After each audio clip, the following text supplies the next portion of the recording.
Have you ever wondered why a man begins to unravel when a woman no longer explains herself, when she no longer pleads, argues, cries, or tries to be understood? Why silence, not anger, not confrontation, not even betrayal, cuts so deeply into the fragile scaffolding of his ego? It is because silence, in its most potent feminine form, is not passive. It is not a withdrawal in weakness, but a boundary carved from shadow work and fire. Silence, when wielded by a woman who has seen herself clearly, becomes an act of spiritual rebellion, an unspoken invocation of power that reverberates through a man's unconscious with more violence than any word ever could. The average man, still ruled by an unintegrated ego, walks through the world believing his worth is mirrored back to him through female validation. He does not see her, he sees the part of himself he hopes she'll reflect. His self-importance thrives on her attention, her explanations, her emotional labor. Her pain makes him feel significant, her confusion makes him feel needed, her devotion, even when undeserved, confirms that he matters. But when that same woman falls silent, not from fear but from awakening, the mirror cracks, and he is left staring into a void that was never her responsibility to fill. Carl Jung warned that what we do not bring to consciousness appears in our lives as fate, and nothing feels more like fate to a man than losing access to the feminine energy he once thought he owned. He may not have cherished her when he had her, he may have dismissed, disrespected, even sabotaged her, but when she detaches, truly detaches, something ancient within him begins to stir. Not love, not clarity, but the panic of being unseen by the very reflection that made him feel whole. Because it's not her he misses, not at first. It's the image of himself she used to uphold. This is the part he will know. Ever tell you that your silence disrupts his narrative, that your refusal to react makes him question everything he projected onto you, that he cannot control what he cannot read, and silence is unreadable. It forces him to confront the parts of himself he has long buried, his insecurity, his dependency, his hollowness beneath the performance. You may think you're doing nothing, but your absence is a force. Your quiet is a mirror he cannot break. Your stillness becomes a storm that rages inside his unintegrated masculine soul. Because the feminine, when it stops performing, is terrifying, not because it threatens the man's safety, but because it threatens his illusion of dominance, the illusion that he is the center of her world, that he can wound her without consequence, that she will always be there, waiting, wanting, hurting, explaining. But when she stops explaining, he hears the silence like a scream that echoes every failure of his inner development, a scream that says, "You were never the sun, I was simply the light that reflected you." Some women learn this too late, others feel it intuitively but doubt its power.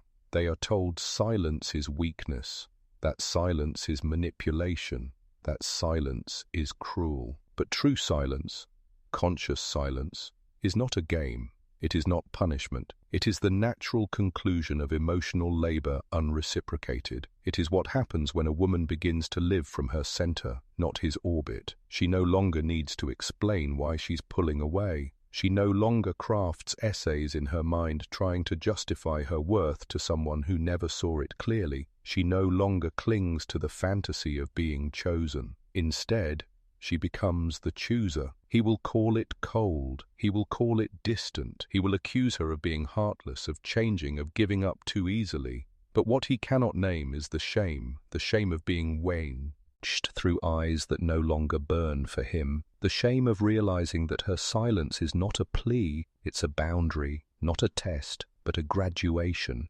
He has failed to meet her where she is, and now she walks alone, not as a victim, but as an embodiment of the feminine principle Jung spoke of, the anima in full bloom, no longer imprisoned by the projections of an unawakened man. And you, the woman who once believed your voice was the only way to be heard, now understand that your silence is the only thing he truly listens to, because it is in that silence that he must face himself.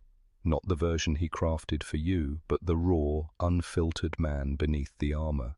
And most men are not ready for that mirror. Most run, some rage, others pretend not to notice. but none forget. Because a woman's silence, when born of wholeness, leaves an imprint no apology can erase. He may reach out days or weeks later, cloaked in charm or curiosity, casually asking how you've been, as though nothing ruptured between you. But the truth is, something did. Not between two bodies, but within the energetic dynamic he once fed on. The thread that tethered him to your warmth has been severed. And now, without that lifeline, he is left with the most uncomfortable thing a man can face when he has never examined his own soul, himself. For a man who has not yet individuated, who has not descended into his own unconscious to confront his shadows, the loss of a woman's emotional presence is not just inconvenient, it is destabilizing. He may not understand the language of soul work, but he feels the shift like an animal senses danger,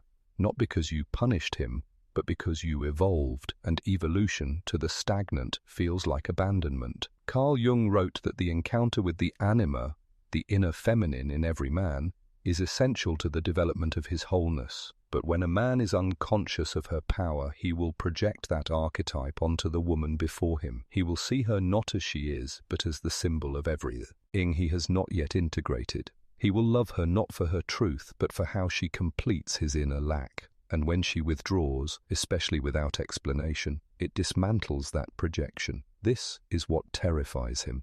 Not the loss of the relationship, but the collapse of the illusion. Silence, when wielded by a woman who has reclaimed her projection, does not only remove herself from his life, it dismantles the scaffolding that held up his false self. She was his mirror, his muse, his emotional caretaker. She saw the boy behind the bravado, even if he never admitted it. She held space for his fragility while he tested the limits of her devotion.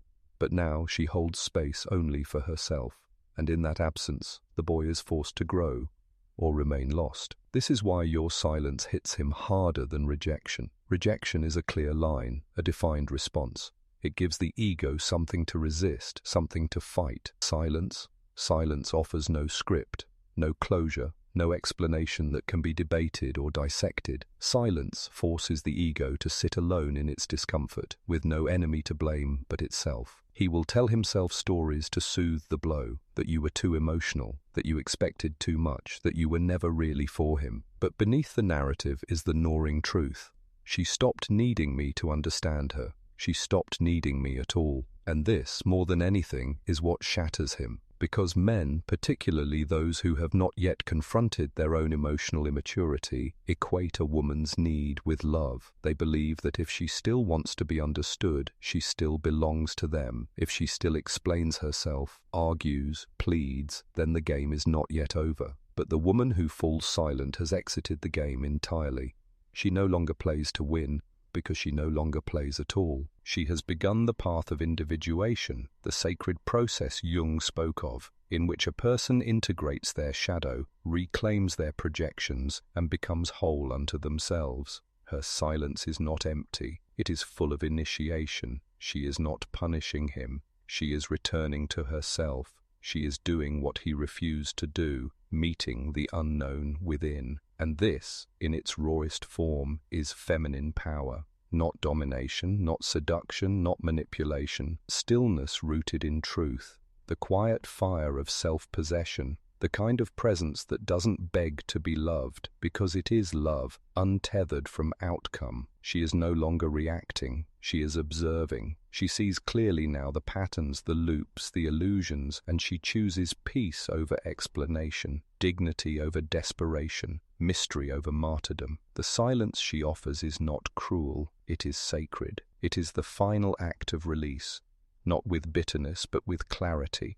Not with vengeance, but with wisdom, and though he may never say it aloud, he will feel it every time he thinks of her. The moment he lost her was not when she walked away, but when she stopped trying to be understood, because that silence is not emptiness, it is the echo of her return to herself. And once a woman makes that return, no apology can bring her back to who she was before she left. He may try to provoke a reaction, a casual insult masked as humor, a pointed message designed to wound just enough to make her speak. He may weaponize her past vulnerability, recalling private moments with a twisted smirk, hoping she'll flinch, respond, plead, feel something. But what he doesn't realize is that her silence is not suppression, it is transcendence. A woman who has tasted the bitterness of over-explaining, who has lived in the echo chamber of emotional self-sacrifice, does not return easily to noise. She has learned, often through heartbreak, that words can be wasted on the emotionally unavailable, that no amount of explanation will awaken a man who refuses to meet himself,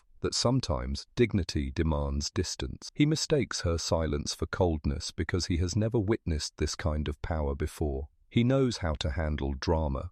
He thrives in chaos. He knows how to twist her emotions into knots, how to win arguments, how to say all the right things when he feels her slipping. But silence? Silence is a terrain he cannot navigate. It does not flatter his ego. It does not bend to his tactics. It renders his games obsolete. Because silence for the conscious woman is not absence, it is elevation. It is the space where she alchemizes her pain into wisdom, where she no longer explains her worth but embodies it, where she becomes not an echo of what he needs, but a reflection of who he is not yet brave enough to become. Carl Jung understood this when he spoke of the integration of the shadow, the dark, unacknowledged parts of ourselves we hide from the world. A man's inability to tolerate a woman's silence is often a symptom of his refusal to meet his own shadow. He cannot stand the stillness, because in the quiet, he hears everything he's buried. The guilt, the fear, the shame, the inadequacy. Her silence becomes a mirror, and what he sees in it terrifies him. For years, he may have relied on her emotional labor as a lifeline, her patience, her forgiveness,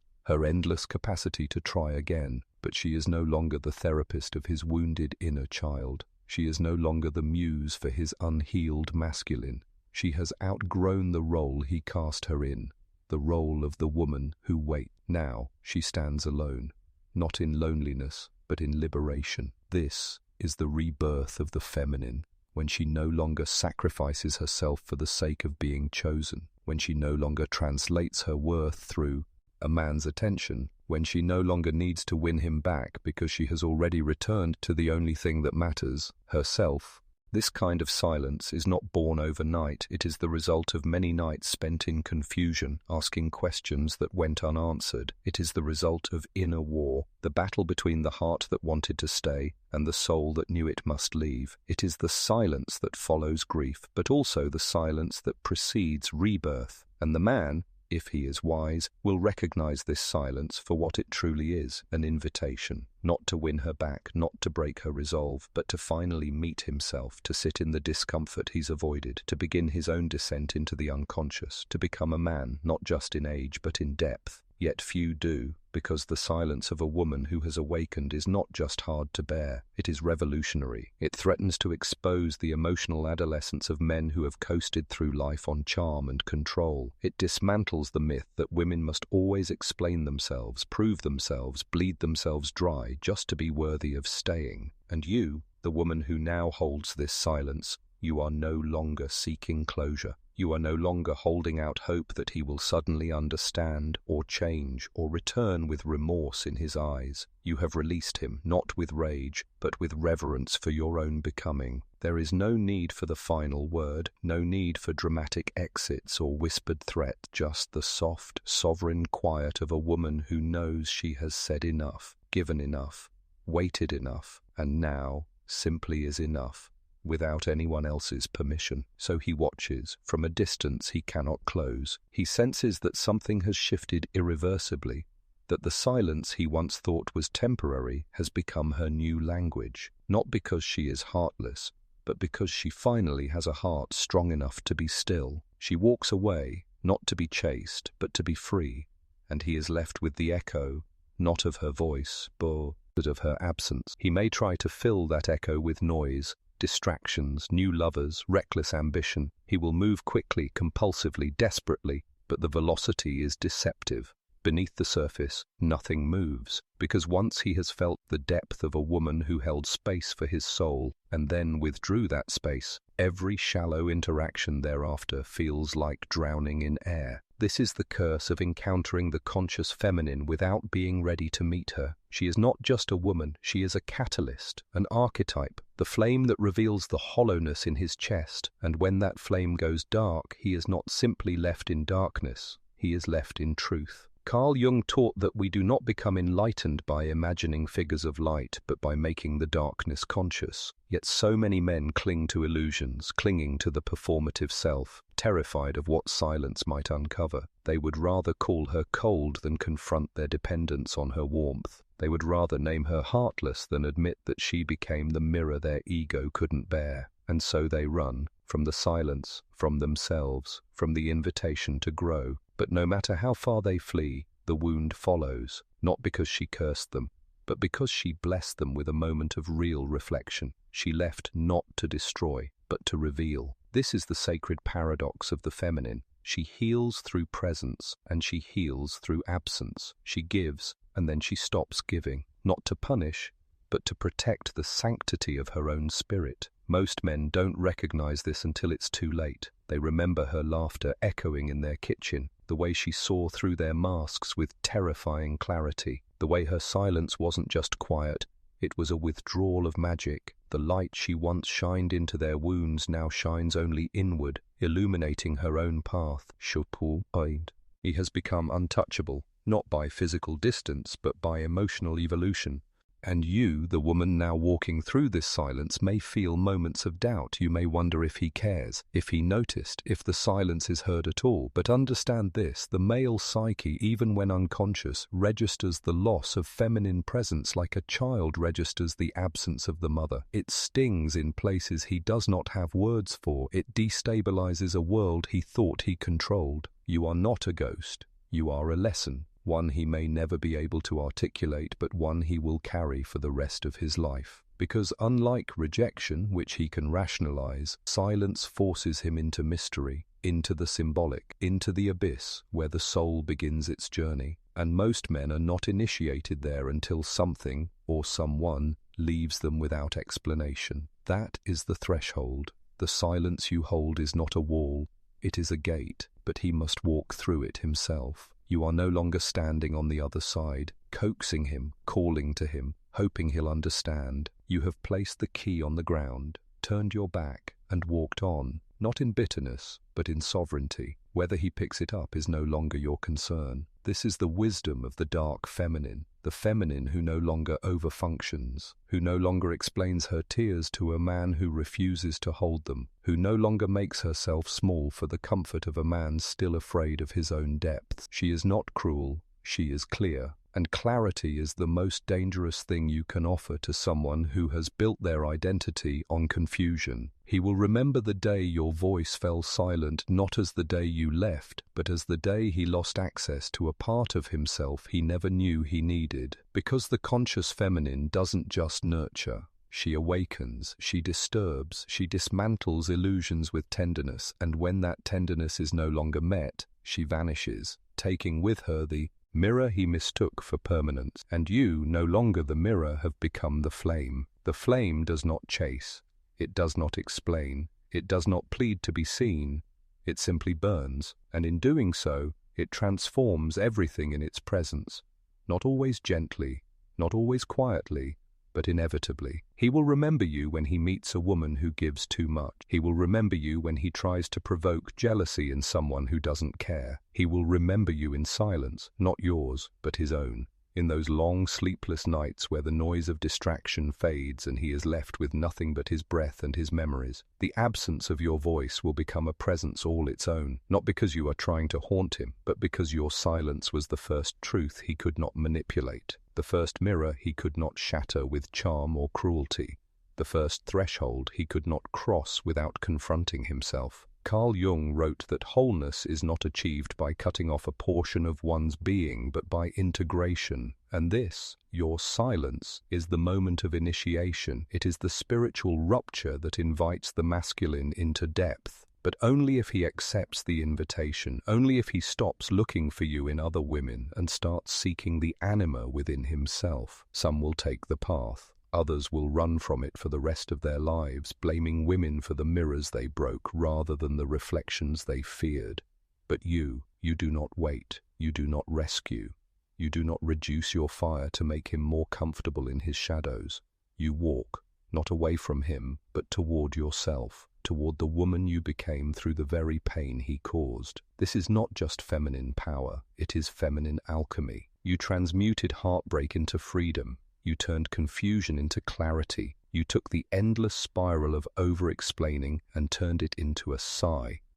Holy sentence left unspoken. I do not need you to understand me in order to honor myself. Let that be your mantra now. You are no longer caught in the loop of trying to be enough for someone who has not yet faced his own inadequacy. You are no longer waiting for him to rise. You have risen, and that is what he feels deep in his bones, even if he cannot say it aloud. This is the kind of woman that haunts a man's memory, not because she was bitter, but because she was clear, because she didn't yell when he pulled away. She grew still, because she didn't fight for her place. She reclaimed her space, because she didn't fall apart. She rose without explanation, and in doing so, dismantled the illusion that she could ever be broken by his indifference. He will call it sudden. He will say he didn't see it coming, but you know the truth. Your silence was earned. It was the final act of love for yourself. He may never admit it, but part of him will always wonder what could have happened if he had turned inward instead of away, if he had listened when your silence began to speak, if he had understood that when a woman stops trying to be understood, she is already gone. But that is no longer your concern. Your concern now is your own evolution, your peace, your path, your inner union, the sacred marriage between your own masculine and feminine. You are not waiting to be chosen. You are choosing you. You are no longer a muse for the broken. You are no longer a container for someone else's unhealed story. You are a sovereign force, a woman who understands that not every man is meant to walk beside her, especially not those who collapse when she stands still. And yes, he will remember you, long after your name stops crossing his lips, long after he pretends to move on. He will remember the silence, your sacred, devastating silence, as the moment he lost access not just to you but to the part of himself that only you ever touched. But by then you will have long since stopped needing him to notice, because the woman who has mastered her silence has already mastered herself. There comes a moment in a woman's life, quiet, almost imperceptible, when the ache of being misunderstood softens into a deeper knowing that not all connections are meant to be repaired, that some men come not to stay, but to awaken, and when their purpose is complete, the soul stops begging, and the silence begins. This silence is not absence, it is presence without performance. It is what remains when a woman stops dancing for a man's attention, stops narrating her every feeling in hopes that he will finally hear her. It is the aftermath of a storm, the kind that doesn't just clear the air, but rearranges the landscape entirely. And he knows, even if he pretends not to, even if he shows the world his best smile and holds another woman's hand, even if he tells himself he was the one who let go, deep in his bones, in that wordless place beneath logic and ego, he knows the truth, that he was left not because she stopped caring, but because she started caring for herself more. Carl Jung spoke often of the tension of opposites, the psychic pressure between the conscious and unconscious, between what we admit and what we deny. When a woman falls silent after giving everything, it creates that tension in a man's soul. Her absence becomes a question he cannot answer. Her stillness becomes a confrontation he cannot avoid. Because when a man is used to a woman explaining herself, her silence feels like punishment. But it's not. It's simply the sound of no longer negotiating her worth. He may call it a phase. He may expect her to return to the old rhythm, to the texts, the tears, the vulnerability he once weaponized.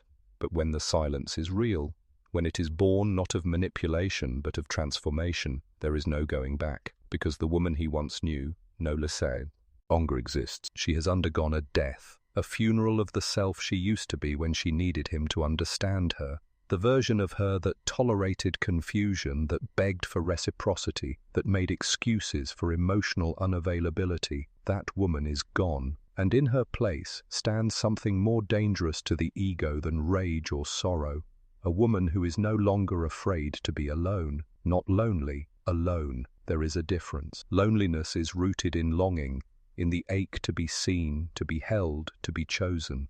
But aloneness is sacred. It is the domain of the initiated feminine, the woman who has sat in her own silence long enough to recognize its beauty, the woman who no longer fears the void because she has discovered that within it she is not only whole, she is free. This freedom is what men sense and grieve when they lose her, not just her body, not just her affection, but the deep, anchoring presence she carried, the way she listened, the way she saw them, the way she held space without demanding they be anyone other than themselves. But that space, once taken for granted, does not reopen easily, because a woman's silence is not just the absence of sound, it is the collapse of emotional access. It is the locked door of intimacy, and the man who once had the key, who fumbled it, lost it, or threw it away, will find that no amount of banging on the door will make it open again. Not until he grows, not until he, too, descends into the silence, into the place she went alone, into the part of himself he has always avoided, the shadow, the fear, the unworthiness, and only then might he understand why she stopped speaking, why her voice once wrapped around his ego like silk, and then suddenly vanished like smoke. Because the woman who has done her shadow work will not stay for a man who hasn't begun his. She will not explain how to love her. She will not beg to be heard. She will not light herself on fire to keep him warm. And so he is left with the cold, not because she is cruel, but because she finally realized that his warmth was never real. It was borrowed from her flame. And now that flame burns only for her. She speaks now in other ways. In boundaries, in intuition, in the poetry of her own rebirth. She creates instead of explains. She dances instead of argues. She writes instead of pleads. Her energy is no longer consumed by trying to convince someone to meet her where she already stood. Because the most dangerous thing a woman can do is stop talking and mean it. He will remember the sound of her silence far longer than the sound of her laughter. And she will remember that peace is louder than any apology. There is no fanfare at the end, no dramatic climax, no last-minute epiphany where he runs after her, eyes wide with revelation. That is the myth we are sold, the story told to keep women in waiting rooms, clinging to hope like a rosary, whispering prayers for his return. But in real life, in the soul's quiet architecture, closure often comes not from his apology, but from her awakening. She begins to see that what she called love was often her own reflection in his silence, that the warmth, the attention, the spark were mostly born from her energy meeting his emptiness. She fed him with her presence, thinking it was mutual, when in truth he was only ever drinking from her depth without offering a well of his own. And now the well is closed, not out of spite, but out of wisdom. There is a sacred clarity that arrives in the silence after chaos. A woman who has crossed that threshold no longer desires the drama of being desired. She no longer seeks to be chosen by a man who only ever loved her through the lens of his unmet needs. She does not want to be a muse. She wants to be met, soul to soul, without masks, without ego, without the desperate grip of projection. This is not the cold woman, this is the healed woman. Carl Jung said, "Until you make the unconscious conscious, it will direct your life and you will call it fate." But the healed woman no longer calls chaos fate. She no longer confuses emotional starvation with longing. She no longer interprets intensity as love. She sees the pattern, names it, blesses it, and lets it go. She does not need to be heard anymore because she has heard herself. And that, more than anything, is what breaks him.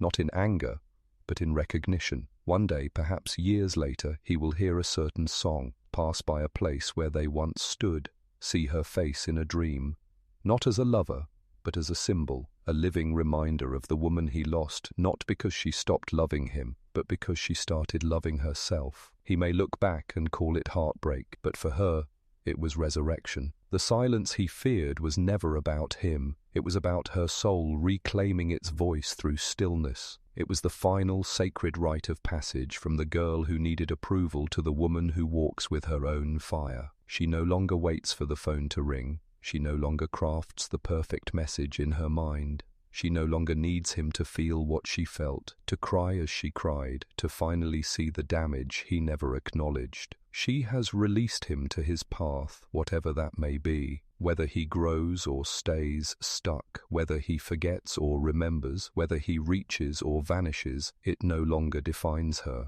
Because a woman who has mastered the power of her silence no longer lives in reaction, she lives in intention. She chooses who receives her energy, her time, her vulnerability, not as a defense, but as discernment. Her presence is earned, not owed. Her love is whole, not bait. She knows that her worth is not proved by suffering, and her silence is not a punishment, but a sanctuary. And when she does speak again, it will not be to resurrect dead things. It will be to breathe life into the new, into connections rooted in depth, in mutual recognition, in a kind of love that does not drain her, but meets her. Until then, she speaks only to the parts of herself that once begged to be heard. She listens inward to the voice that had been drowned out by proving, pleading, performing, and in that inner communion she becomes sovereign, the kind of woman who doesn't chase, who doesn't explain, who doesn't fear being misunderstood, because she no longer misunderstands herself. He may never recover. That is his journey, his lesson, his descent into the soul's necessary death. But she rises, without applause, without validation, without a single word wasted on trying to make him see, because the woman who knows her worth doesn't chase. She chooses,